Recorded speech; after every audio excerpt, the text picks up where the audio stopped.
আমরা সাধারণত কখন বেশি কষ্ট পাই জানেন? যখন আমাদের প্রিয় মানুষটা আমাদেরকে অনেক বেশি কষ্ট দেয়, আঘাত করে। ঠিক তখন, তাই না? কিন্তু আমরা আবার যখন অনেক বেশি খুশি থাকি, সেই খুশির কারণটাও আমাদের প্রিয় মানুষটাই থাকে, তাই না? প্রিয় মানুষের কষ্ট এবং ভালোবাসা এই দুটোকে যদি মিক্সড করে ফেলা হয়, তাহলে কিন্তু জীবন অনেক বেশি সুন্দর। আজকে আমার এই দিনটা শুরু হয়েছিল অনেক অনেক অনেক বেশি কষ্ট দিয়ে, কারণ আমি সারাটা রাত অসুস্থ ছিলাম। আর এত বেশি অসুস্থতায় আমার দিনগুলো যাচ্ছে, যে দিনগুলো হয়তো বা আমি কখনো ভুলতে পারবো না। কিন্তু এই অসুস্থতার মুহূর্তে বারবার আমি আমার মা বাবার কথা মনে করলেও আমার প্রিয় মানুষটা আমার পাশে এত আগলে রেখেছে আমাকে, এতভাবে ভালোবাসা দিয়েছে আমাকে, হয়তোবা আমি জানি না, এটা আল্লাহ তাআলার খুব বড় একটা নিয়ামত। ঠিক যেমন আমি অসুস্থ হলে সারাটা রাত আমার মা আমাকে সুস্থ করার জন্য সেবা করত, আজকের এই কয়েকটা দিন আমার ঠিক সেরকমই যাচ্ছে।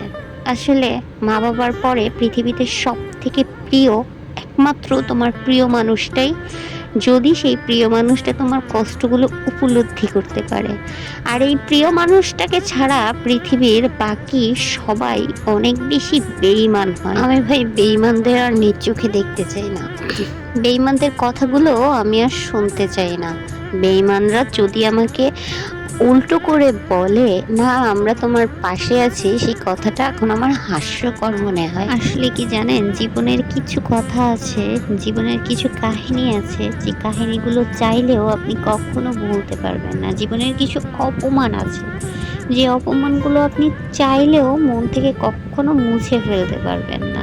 সে আপনার যত আপন মানুষই হোক না কেন, যত ভালো বন্ধুই হোক না কেন, যত ভালো মানুষই সে হোক না কেন, কখনো যদি সে আপনার মনে খুব ডিপ একটা কষ্ট দিয়ে থাকে, সেই কষ্টটা আপনি যদি ফিল করেন অনেক বেশি, সেই মানুষটাকে আপনি কখনো মাফ করতে পারবেন না।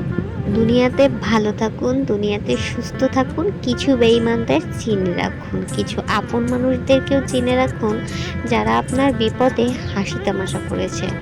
এইসব মানুষদেরকে চিনে রাখা আপনার জীবনের জন্য অতি গুরুত্বপূর্ণ, জানেন তো? কারণ জীবনে চলার পথে আপনাকে ওই সব মানুষ থেকে দূরে থাকতে হবে, বহু দূরে থাকতে হবে। তাহলে আপনি আপনার জীবনে একটা পথ এগিয়ে যাবেন, যে পথটা আপনার জন্য খুবই মসৃণ একটা পথ হবে।